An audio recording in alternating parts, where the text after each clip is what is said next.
wabarakatuh. Waalaikumsalam warahmatullahi wabarakatuh. Bagaimana kabarnya hari ini? Alhamdulillah baik. Semoga hari ini dan esok dan seterusnya kita selalu dalam keadaan sehat walafiat. Semoga diberikan kesehatan sehingga kita bisa semangat dalam belajar dan menuntut ilmu. Baik, sebelum kita memulai pelajaran kita hari ini, kita berdoa dulu bersama-sama, dipimpin oleh ketua kelas dan membaca doa secara bersama-sama. Silakan. Teman-teman, sebelum kita belajar, marilah kita berdoa. Berdoa dimulai. Bismillahirrahmanirrahim. Rabbi zidni ilman warzuqni fahman. Amin. Berdoa selesai. Sebelum Ibu memulai lebih lanjut pembelajaran kita hari ini, Ibu akan absen dulu. Untuk hari ini berapa orang yang hadir? 29. 29, berarti satu orang yang tidak hadir ya? Ya. Nama siapa? Mulyadi. Mulyadi. Ini sakit atau alfa atau isim? Sakit. Sakit. Oke. Anak-anakku sekalian, ya. Hari ini kita akan membahas tentang materi yang saya anggap ini menarik. Ya, kenapa saya anggap ini menarik? Karena materi yang akan kita bahas nanti, yang akan kita pelajari bersama-sama itu adalah materi yang nanti kalian akan mengalaminya semua. Ya. Sebelum masuk di materi, Ibu akan menjelaskan atau menyampaikan tujuan pembelajaran dari materi ini. Ya, adapun tujuan pembelajarannya itu, yang pertama itu adalah menjelaskan tentang pengertian dari menikah. Yang pertama, kemudian yang kedua, kita sama-sama membahas tentang hukum pernikahan. Kemudian yang ketiga, tujuan pembelajaran yang ketiga adalah kita membahas tentang seperti apa itu tujuan pernikahan.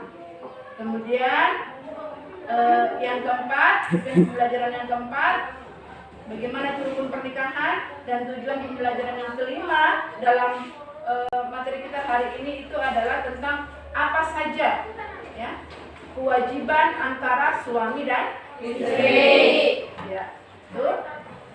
Namun sebelum Ibu masuk ke materi kita hari ini tentang pernikahan, terlebih dahulu kita sama-sama mengulas kembali materi yang kita pelajari minggu lalu. Kira-kira apa yang kalian pahami dari pelajaran minggu lalu tentang hari akhir? Coba. Ya, silakan berdiri. Assalamualaikum warahmatullahi wabarakatuh. Waalaikumsalam warahmatullahi wabarakatuh. Perkenalkan, nama saya Wati Handayani. Saya ingin mengulas kembali materi yang minggu lalu, yaitu menurut hari akhir menurut istilah dan bahasa. Menurut istilah, hari akhir adalah hari pembalasan atau hari hancurnya seluruh alam semesta dan berakhirnya kehidupan makhluk Allah Subhanahu wa taala. Di mana berakhir? Kehidupan yang ada di dunia. Ya, berarti kehidupan di Dunia. Jadi sekilas balik tentang materi minggu lalu, bahwasanya hari akhir itu biasa disebut dengan istilah hari kiamat. Hari kiamat itu adalah bisa disebut dengan hari pembalasan atau hari pembalasan. Dalam artian bahwasanya seluruh kehidupan yang ada di dunia, ya, semua itu akan hancur, semua akan musnah, semua akan lenyap, semua akan hilang. Datangnya, waktunya itu tidak bisa kita pungkiri. Karena yang namanya hari kiamat itu adalah pasti. Kita hidup di dunia itu hanya sementara. Ya, masih ada kehidupan yang kekal abadi selama-lamanya, yaitu kehidupan di Akhirat. Dipahami ya? Hari ini kita belajar tentang munakahat. Sebelum Ibu masuk di materi, ya, pembahasan materi, terlebih dahulu Ibu tanya, adakah di antara kalian yang tahu apa itu arti dari munakahat? Pernikahan? Pernikahan. Ya. Oke, ada lagi? Munakahat. Pernikahan atau perkawinan. Adapun yang akan dibahas itu pertama mengenai pengertian nikah itu apa, kemudian yang kedua hukum nikah, kemudian yang ketiga tujuan nikah, kemudian yang keempat rukun nikah, dan yang kelima adalah kewajiban antara suami dan istri. Yang pertama kita bahas dulu masalah pengertian. Apa itu nikah? Secara bahasa, arti nikah berarti mengumpulkan, menggabungkan, atau menjodohkan, yang dapat diartikan sebagai perjanjian antara laki-laki dan perempuan untuk bersuami istri dengan resmi atau pernikahan. Itu secara Bahasa dan bahasa. ya. Oke, 180. Secara bahasa, nikah itu berasal dari kata Mengumpulkan, menggabungkan, atau menjodohkan. berasal nikah ya. Berasal dari kata nikah ya, yang berarti Mengumpulkan, menggabungkan. kemudian ya, perhatikan di depan. Di dalam sebuah hadis Bukhari dan Muslim dari Anas bin Malik radhiyallahu anhu, di situ dijelaskan bahwa saya sholat, tidur, berpuasa, makan dan menikahi wanita. Barang siapa yang tidak suka dengan perbuatan atau sunnahku, maka dia bukanlah dari golonganku. Maksudnya di sini nikah itu adalah sunnah. Nikah itu memang sunnah, bukan wajib. Ya. Maka istri mempunyai kewajiban terhadap suami dan suami juga mempunyai kewajiban kepada istri. Jadi itu saya sarankan kalau ingin menikah, menikahlah dalam keadaan yang sudah siap lahir-batin. Supaya apa? Ketika kamu ada lagi? Ya. Salah satu tujuan dari menikah itu adalah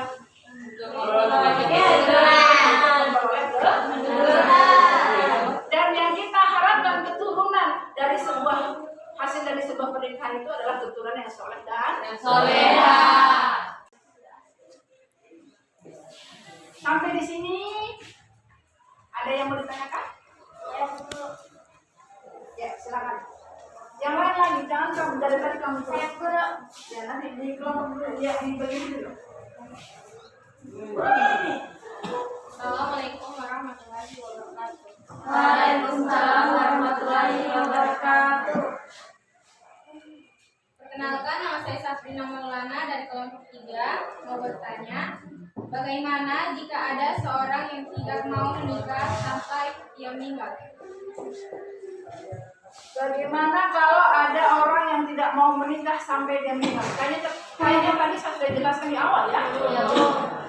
Kalau ada orang yang tidak mau menikah sampai dia meninggal, ya, berarti dia itu adalah tidak mengikuti sunnahnya Nabi. Kalau dia tidak mengikuti sunnahku, maka dia bukan golonganku. Ya. Itu kalau disengaja, ya, sengaja saya tidak mau menikah. Tapi kalau misalnya ada lagi, ya, silakan ini dulu. Assalamualaikum warahmatullahi wabarakatuh. Waalaikumsalam warahmatullahi wabarakatuh. Perkenalkan, nama saya Rizky Patricia. Di sini saya akan bertanya, bagaimana hukum menikah beda agama? Oke. Bagaimana hukum menikah beda agama? Ada yang tahu? Bagaimana Haram apabila apa? Apabila Haram apa? Tadi Bu Guru ada dijelaskan di atas apabila syarat menjadi calon seorang istri tidak jadi syarat menjadi seorang calon suami tidak menikahi calon mahramnya yang musyrik. Yang musyrik tadi Bu Guru menjelaskan apa yang musyrik itu apabila berbeda agama berarti. Oke. Menurut siapa? Ada yang lain? Sebelum saya jawab? Tidak ada? Jadi pernikahan beda agama dilihat dulu. Kalau dalam ketentuannya nikah beda agama apabila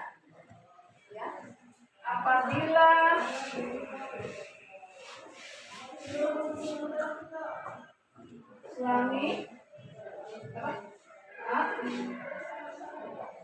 laki-laki dan perempuan ini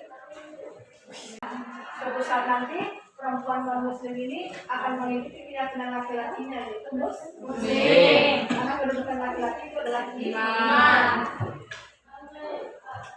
Bisa dipahami ya? Belum bertanya lagi? Nah, ini dari tadi belum bicara.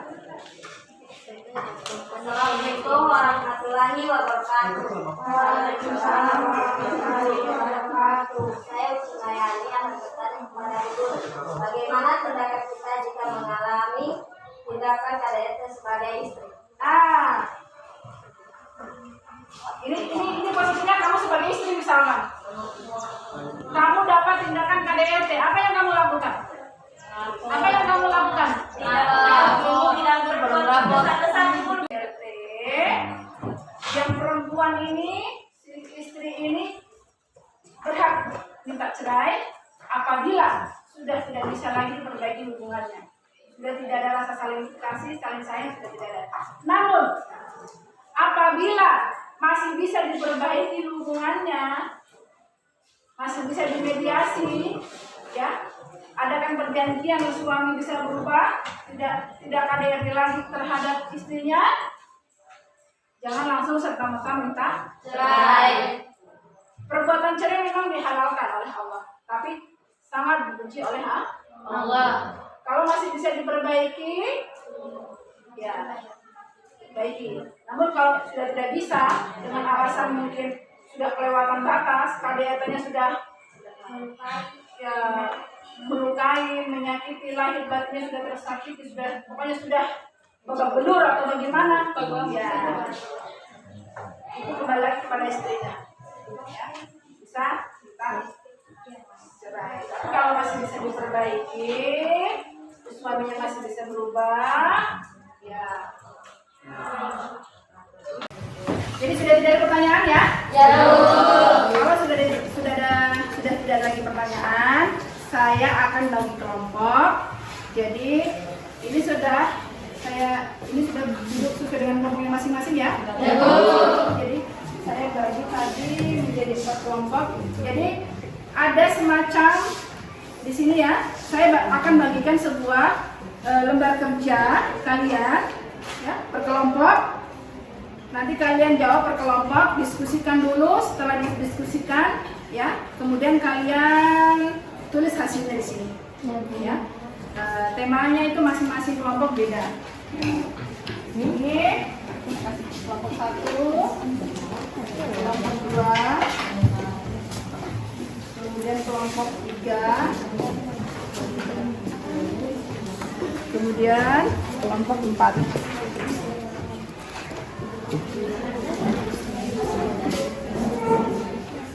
Silahkan kalian baca, pahami tema diskusi masing-masing kelompok. Setelah itu kamu diskusikan, ya.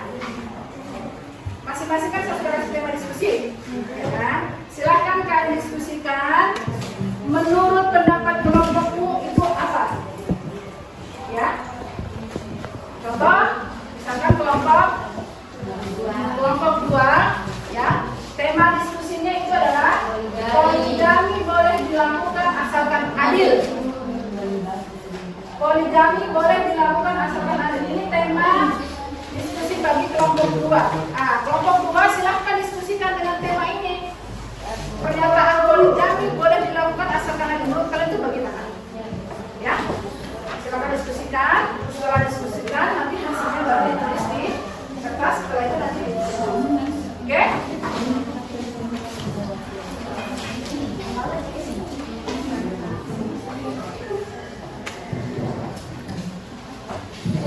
Baik,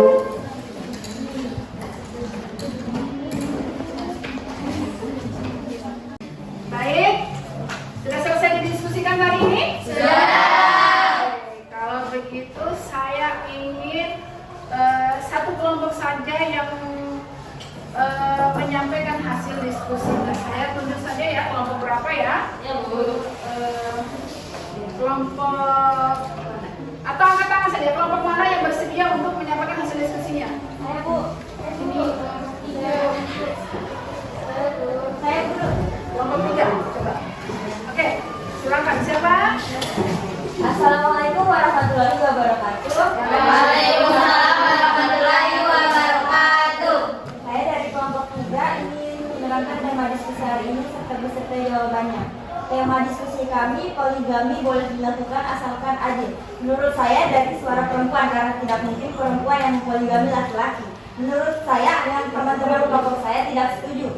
Karena menurut kelompok kami, tujuan dari pernikahan tadi yang sudah diterangkan di video, yaitu untuk mendapatkan ketenangan, kasih sayang, serta rasa cinta oleh suami.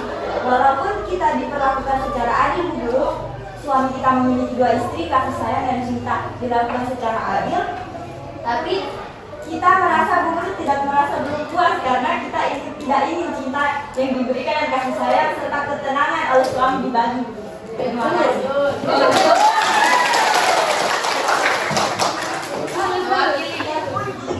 Jadi hasil diskusinya mewakili perasaan yang kita perempuan semua. Betul. Hari ini ya, Ibu akan menyampaikan materi pertemuan minggu depan. Ya, minggu depan itu kita masuk di materi tentang perceraian, talak, rujuk. Ya, jadi minggu depan, insya Allah kita masih diberikan kesehatan, umur panjang, kekuatan, kita akan lanjut di materi tentang talak, rujuk atau cerai. Ya, nanti kita bahas di situ ya. Kita monok di situ bagaimana lagi itu cerai, yang bagaimana itu kalau mau rujuk, mau kembali itu seperti apa. Nanti insya Allah kita bahas di minggu depan. Oke, terima kasih banyak. Mudah-mudahan apa yang kita pelajari hari ini bisa bermanfaat bagi kita semua. Kemudian hasil yang tadi diskusi silakan ditulis. Iya. Sama-sama untuk materi kita hari ini, saya ingin menyimpulkan materi yang kita bahas hari ini, bahwasannya menikah itu adalah anjuran bagi kita, ya. Bagi laki-laki, apabila ingin menikahi perempuan, maka carilah perempuan yang soleh. Bagi perempuan, ketika ingin menikah, carilah laki-laki yang soleh, yang tahu agamanya. Supaya apa? Tujuan dari pernikahan yaitu salah satunya membentuk keluarga yang sakinah, bisa tercapai. Ya. Bisa dipahami kan? Menikahlah dengan orang yang tepat, di waktu yang tepat, dan cara yang tepat. Untuk tugas kalian di rumah, ya, kalian kerjakan di halaman 146. Ya. Halaman 146, ya. Di situ, ya, ini, di situ ada 10 pernyataan. Ya, Bu. lebih mulai dari pernyataan pertama, kedua sampai ke 10. Kan tadi Ibu sudah bagi kelompok 1, kelompok 2, kelompok 3 dengan kelompok 4. Dari 10 pernyataan ini silahkan diskusikan masing-masing kelompok, ya. Nanti hasilnya kita diskusikan lagi minggu depan. Ya, Bu. Ya. Baik, terima kasih. Sampai di sini materi kita hari ini.